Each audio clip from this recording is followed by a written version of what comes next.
Hello again, my name is Veronica from Punkfish Academy and Punkfish Diving.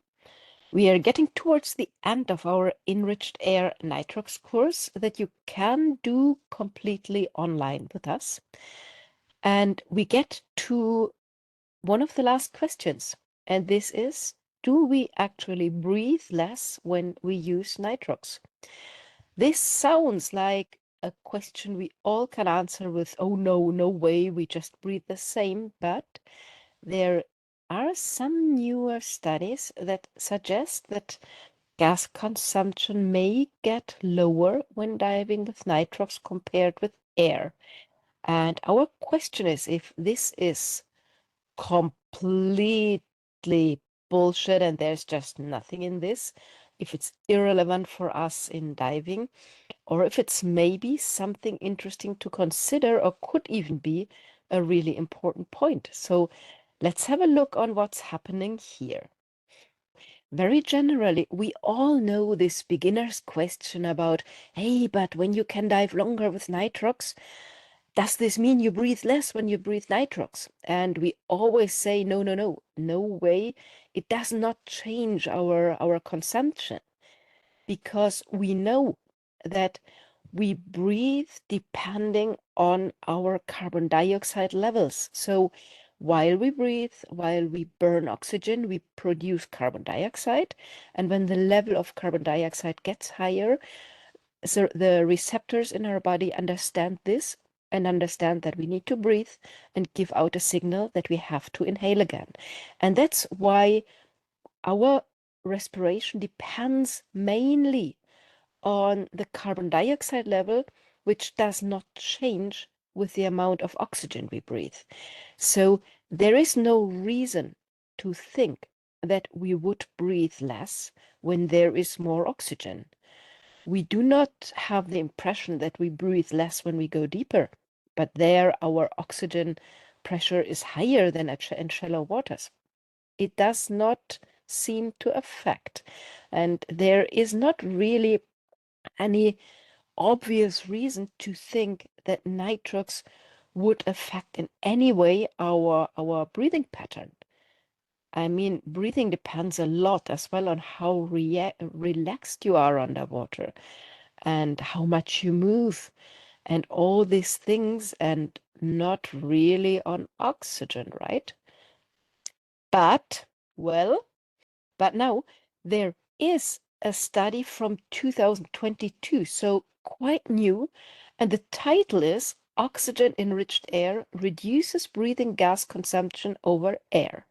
So somewhat surprising.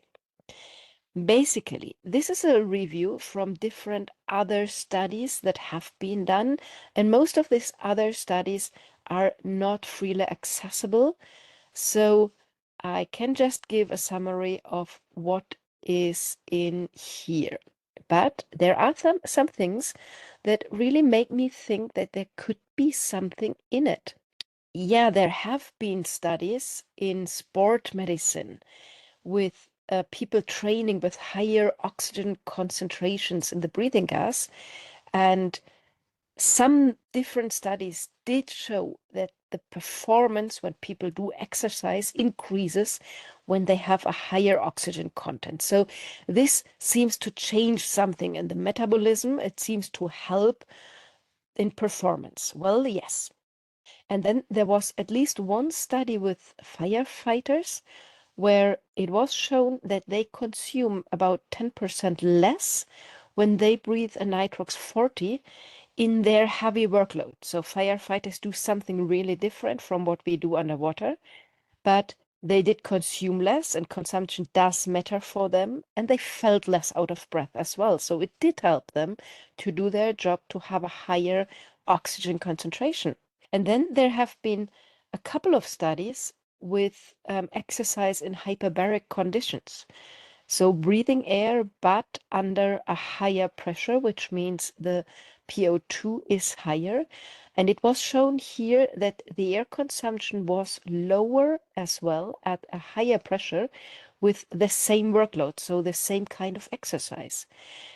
That means that yes, a higher PO2 seems to lower the gas consumption when people do exercise. There is something in it, even if we don't fully understand why it is like this. There is some evidence. So there are quite some studies about exercise in the context of higher PO2, but not that much around diving. So the few studies that are there that have to do with diving is one that claims a 12% reduction of the gas consumption during dives on 25 meters. It was not like a very big study, and it's not publicly available.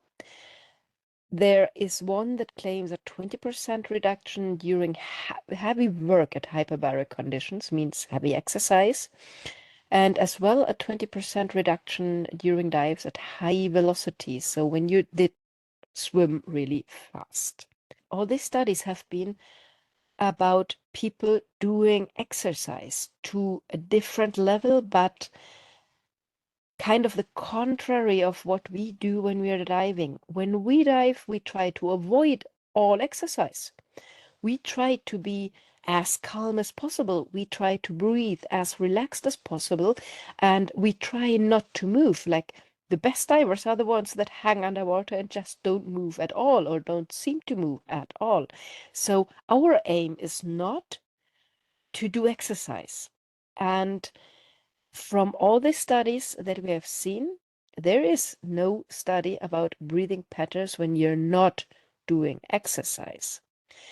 What is possible, or what's the thing you could consider, is that when we reach a moment where we have to swim a little bit faster, or there is a bit of a current that we have to fight, that maybe having a higher oxygen pressure could help to avoid this excessive breathing, this sensation of overexertion. Probably this helps.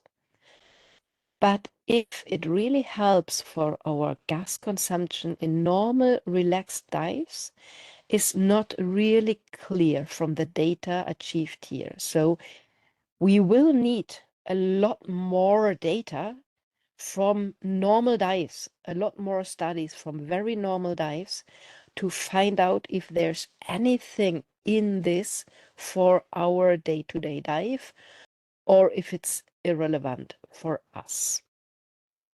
What do we do with this result? So the authors of this study have a little bit of a curious suggestion about why this could be important. They say this benefit seems to be of particular importance as it delays unforeseen running out of gas and thus contributes to further improving diving safety.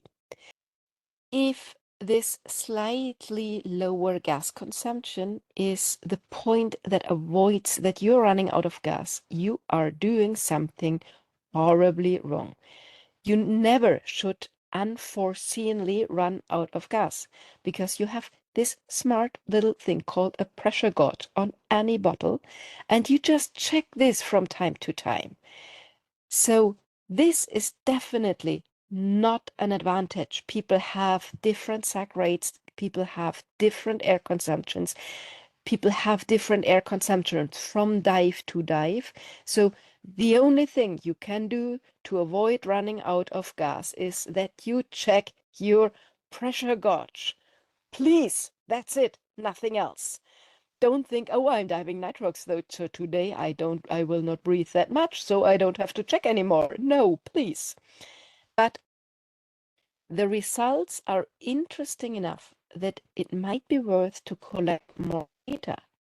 And honestly, from time to time you dive nitrox, and from time to time you dive air in otherwise similar conditions, it could be worth to just make a little study on your own with your own consumption and compare your sac rates when you're diving air and when you're diving nitrox, and just try to find out if there's something visible happening in your gas consumption.